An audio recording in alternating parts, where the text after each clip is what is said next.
The way we consume our food has changed drastically over the last few decades. America feasts on processed foods with flavors forged in laboratories, trading substance for convenience. From frozen dinners, to fast food, to even a store-bought apple. Most food on the American store shelves has been processed in some way, shape, or form. I had undescribable abdominal agony. We know that the majority of ultra-processed foods are high in fat, they're high in sugar, they're low in fiber, and they're low in protein. We break down the science, marketing, and demand for processed and ultra-processed foods. How this progress fed the world, but at what cost to our health? This is Gut Check, the foods we eat.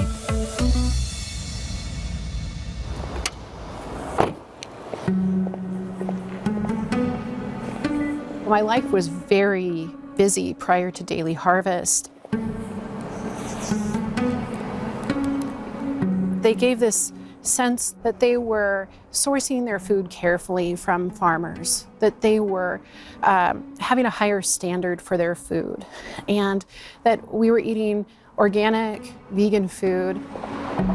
Seattle resident Sarah Schott initially bought Daily Harvest prepackaged meals to make her life easier. She wanted to keep a healthy diet. Daily Harvest customers trusted the brand because of their marketing and the values that they were expressing and the ingredients they were using. At Daily Harvest, we speak your food language. Spread love the Daily Harvest way.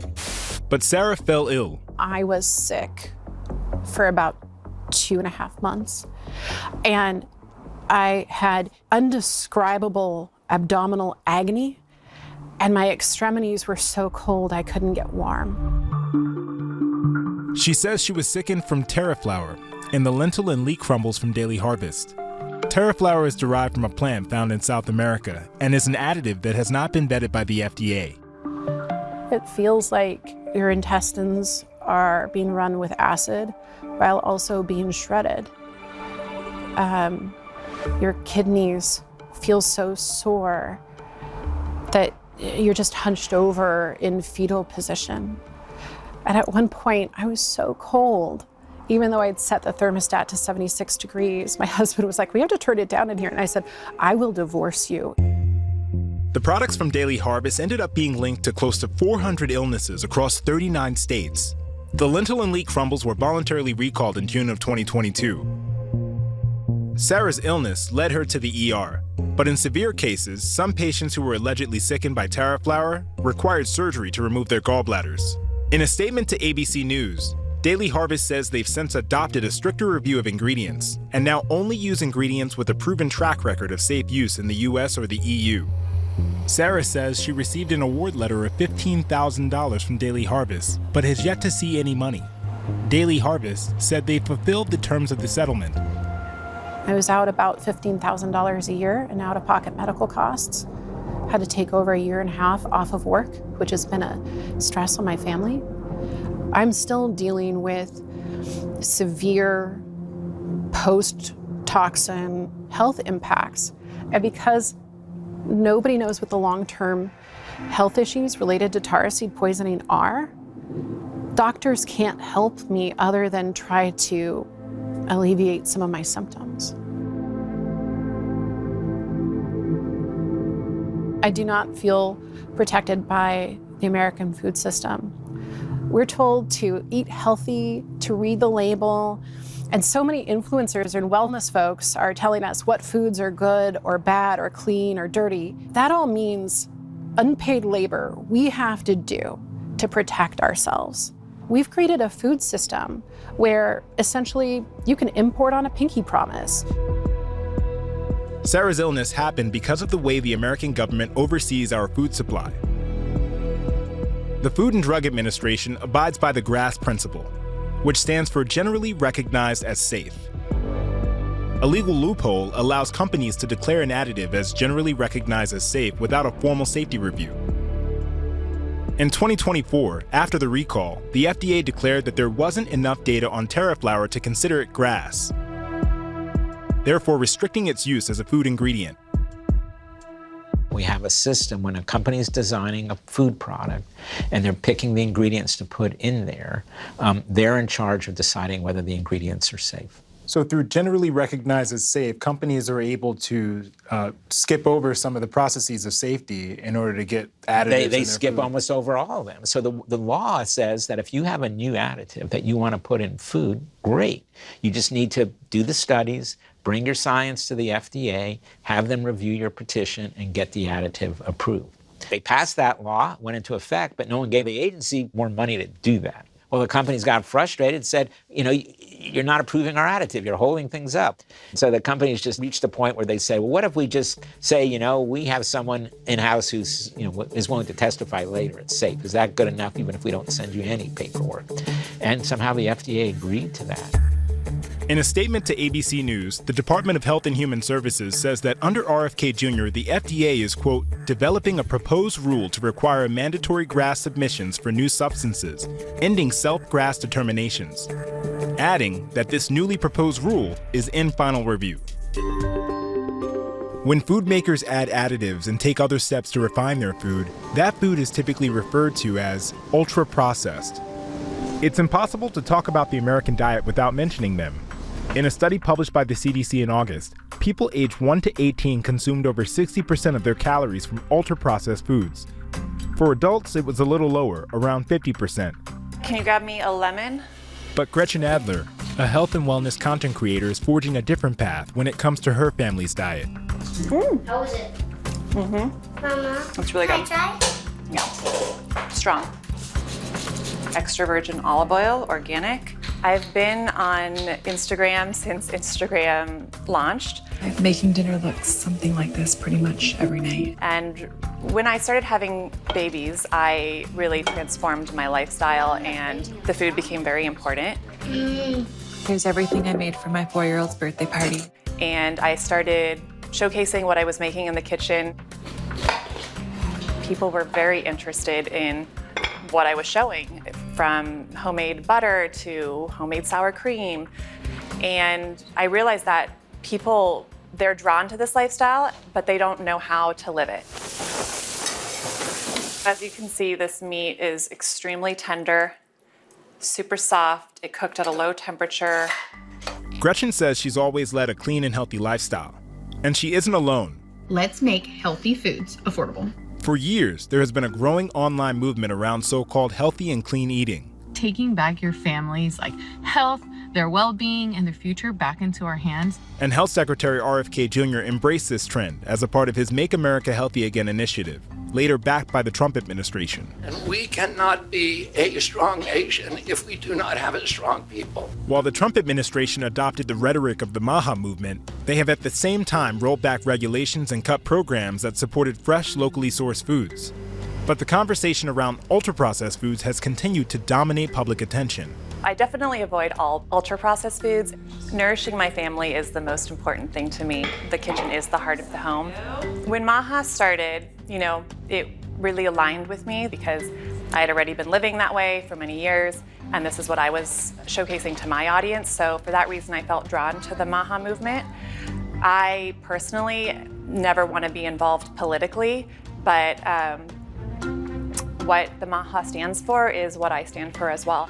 I'm raising my children to know how to eat for optimal health. To me, what it represents is we've reached a tipping point where just Americans are like, it's not right to be this sick. Part of the passage into middle age shouldn't be that I'm spending so much time with my doctor and I'm on all these medications. And certainly as a parent raising a child, it shouldn't be that we've reached a point where one of my great fears is my child's going to have a chronic disease. So I think just a majority of the population has sort of said enough.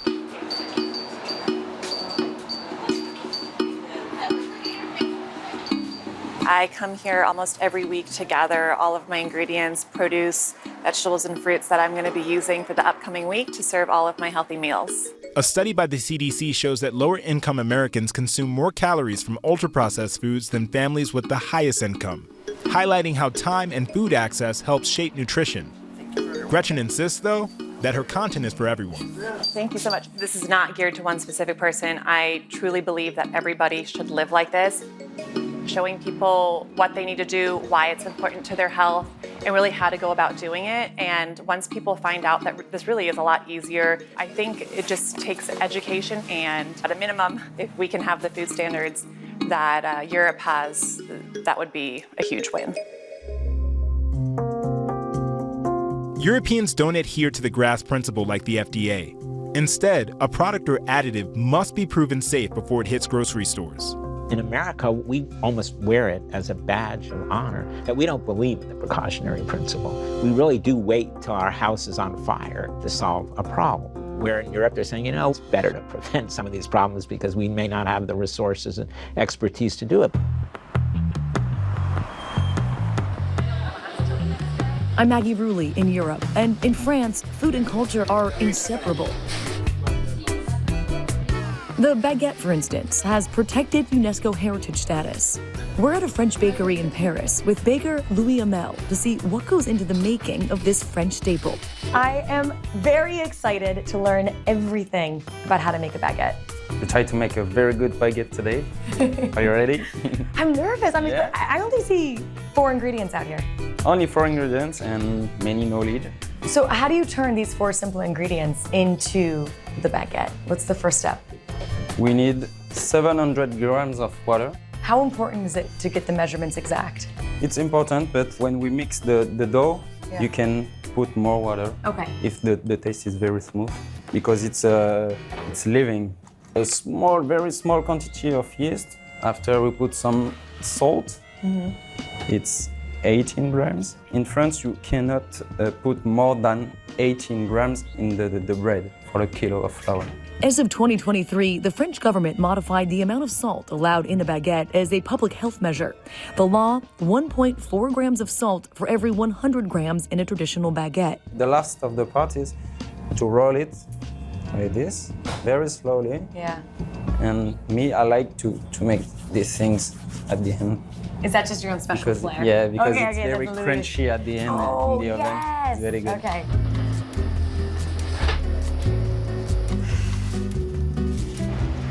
Woo!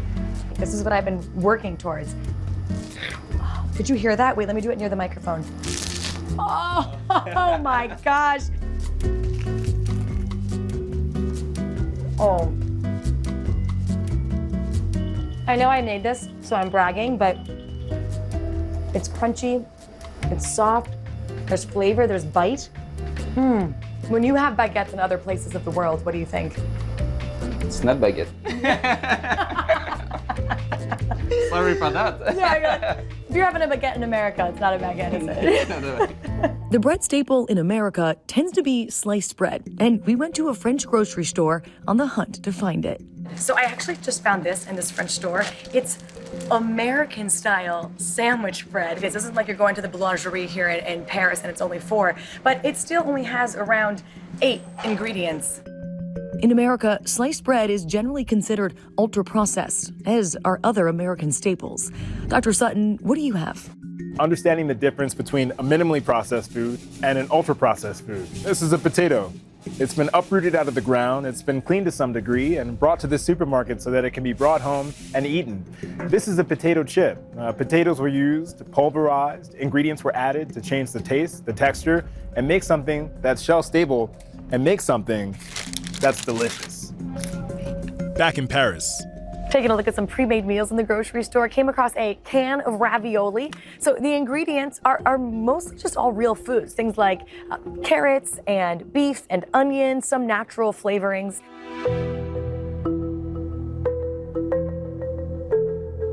In America, a can of beef ravioli has a multitude of additives and would be considered ultra-processed. According to a study in the European Journal of Nutrition, Sweden and the UK ranked the highest in ultra-processed food consumption in Europe, tied at over 40%, still much lower than the roughly 55% average of the United States. And coming up, we explain what ultra-processed foods are and the ongoing research of what they do to the body.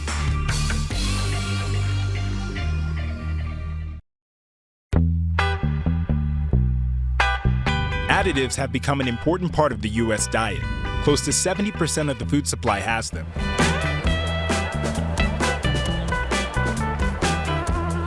The IFT first event in Chicago is the largest food and science expo in the world. And it's where ingredient makers pitch food companies on the latest and greatest innovations. We have everyone from ingredient companies that would produce things like individual proteins, enzymes, fat replacers, salt replacers, all the way through to what most people would see in their grocery store and think of in the way of like a frozen dinner. We are a manufacturer of natural colors, grape juice concentrates. The specialty ingredient market is estimated to be worth more than $100 billion. Even the big names have new innovation. They want to make sure that they're staying relevant. Right now we're seeing a large push for salt reduction. Simply put, it's a salt with less salt that actually tastes like a salt. You use it like you use all other salt, 35% less sodium, and in the US it's labeled as a sea salt, which is great for the ingredient industry. Starting about 30 years ago or so, we started replacing more and more ingredients with sort of these industrial formulations that give rise to what people today call ultra-processed food. And these are sort of industrial concoctions that most of the ingredients, if you read the food label, are things you may not be able to pronounce, and you certainly don't have them in your kitchen cabinet. Some of these ingredients not found in typical kitchens help extend shelf life, making food more sustainable for companies and consumers in a growing world. Like this entrepreneur. The protein that we produce, we call it ruby protein. Who's selling a plant protein to replace egg products in baked goods. It's a natural protein that can be found in every leafy green. Food companies are driven by consumer demand, trends, and federal regulations. Secretary of Health and Human Services RFK Jr. made headlines this year when he announced a push to ban petroleum-based synthetic dyes from food products. Although the evidence on whether synthetic dyes cause harm remains mixed, companies at this expo are listening and adhering to the new trend. A lot of manufacturers are looking to phase out synthetic dyes in their products and kind of switch to natural. At Virginia Tech, there's a study being done to see what ultra-processed foods do to the body. So we're about to go into the metabolic kitchen where we prepare all the meals for our participants. Participants are given 2 nutritionally equivalent meals, except one meal is minimally processed and the other is ultra-processed. What we have on the left is ultra-processed meal, peanut butter and jelly sandwich, a cookie, some chips, cereal, and deli turkey with some instant mashed potatoes and a little bit of water. For the minimally processed meal, what we have is a little bit of banana, craisins, cheese, and egg. The 2 meals match within 1% of carbs, fat, proteins, calories, water, salt, fiber, energy density, total grams. If you look at the nutritional label, they're identical. We went to the donut lab at Virginia Tech. Hi. Hi. Where scientists here are trying to highlight how the body reacts to different foods as they're digested. We tried an ultra-processed meal. This is the metabolic chamber. It's essentially the size of a twin bed. And while I'm in here for approximately 2 hours, the amount of gases or the types of gases that are coming out of my body are going to be measured. How are you doing in there? You starting to get hungry? And a scientist is going to stick their hands into this chamber and measure my blood. During the whole process, we're going to take all of this data and understand how my body responds to ultra-processed food. This is the meal. So after 50 minutes, we'll tell you when you can start eating it. Okay. You have like 10 minutes to do so, and then we'll be measuring your metabolic response for the preceding hour. These are common things that I'd probably grab if I was in a rush, and these are certainly things that I'd eat if I was a child. So I think it's really interesting. We're going to see how my baseline is, and we're going to see how I respond to eating this ultra-processed food. And Zach is going to close the door and lock me in here for 2 hours. Wish me luck. So we see nice flat lines now that he's entered his like steady state measurements. Okay, at this time, if you want to go ahead and start eating the meal.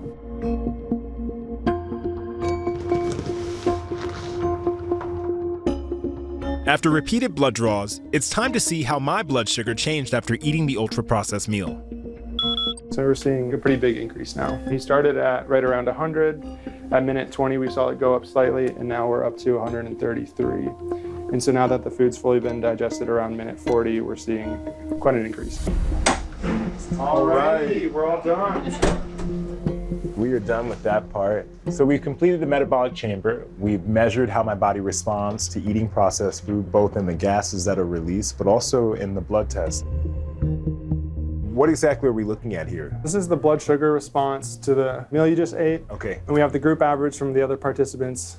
Gray is the meal that you just consumed with all the other participants, which is the ultra-processed food, and the orange is the minimally processed food for the other participants. And then the black line is my response to the consumption of ultra-processed food. Yep. What would you expect to see if I ate minimally processed or food that wasn't processed at all? Looking at the other participants' data, what we see typically with the minimally processed foods is a little bit more rapid increase of the blood sugar right off the bat, and then over time, what we see is the ultra-processed foods actually have a greater blood glucose when we get to the 2 and 3 hour marks. You want your blood sugar to come down after you're eating your meal. But what we notice in ultra-processed food is that our blood sugar stays a little bit higher. Exactly. And so no matter what you eat, you're going to see, as long as there's carbs or sugar in there, you're going to see your blood sugar come up. And what you're looking for is a return back down to lower levels for the majority of the day. And so we see faster return to that starting point for the minimally processed foods than the ultra-processed foods. It tells us that our blood sugar is responding to how the food is made, not necessarily what's in it. Chronically elevated blood sugar increases the risk of conditions like diabetes. But not all processed foods are created equal. There we go. And Alex, who's in charge of the lab in the study, is trying to understand what makes ultra-processed food different. We know that the majority of ultra-processed foods are high in fat, they're high in sugar, they're low in fiber, and they're low in protein. But then let's just say, okay, we artificially hold all of those things constant. Is there something about the processing itself, whether that be that mechanical or physical processing or the additives, that is leading to a different outcome in the body? People get very focused on ingredients, but it's also what kind of steps in processing it has gone through. Has it seen high heat? Has it been extruded? You know, all of those things are kind of hallmarks of an ultra-processed food. The NOVA scale is a food classification system that categorizes food into 4 groups based on the extent of industrial processing. The scale ranges from 1, which is minimally or unprocessed, to 4, which is ultra-processed. Do you think that processed foods are associated to the increased rate of chronic disease that we're seeing overall? If you look at that population level data, I mean, you have to answer yes, right? So if we look at those data, we see people who consume large amounts of ultra-processed foods have higher kind of poor health outcomes like obesity, cardiac events, type 2 diabetes, and even for some metrics of mental health. Processed food helps to increase access and availability. So does it feel like there's a delicate balance here between making sure that we're understanding it versus villainizing it? Yes, processed food helps us with food security. You know, we enrich with vitamin D. We have iodine and salt. So scientifically, and as a personal decision, I don't like to assign kind of morality to food, right? We all need to eat. We need to have the best information to make the best decisions that we can for the health of ourselves and the health of our families. We spend less than 10% of our income on food lower than any other country.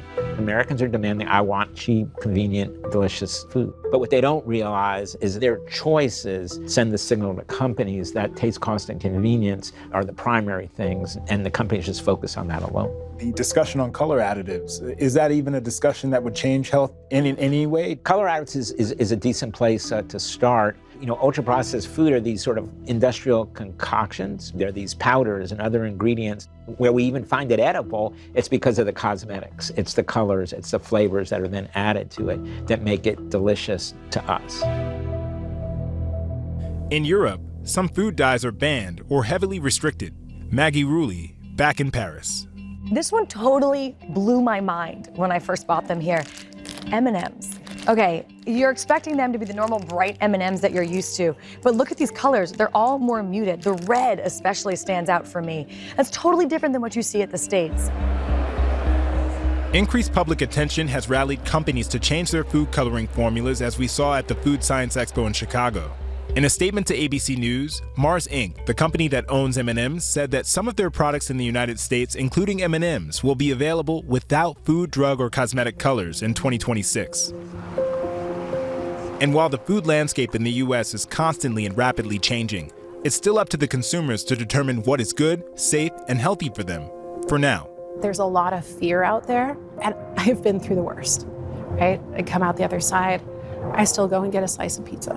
But the most important thing is that we fix our food system and that there's real teeth in how we regulate it. We have to think about a more comprehensive system that serves the needs of all Americans.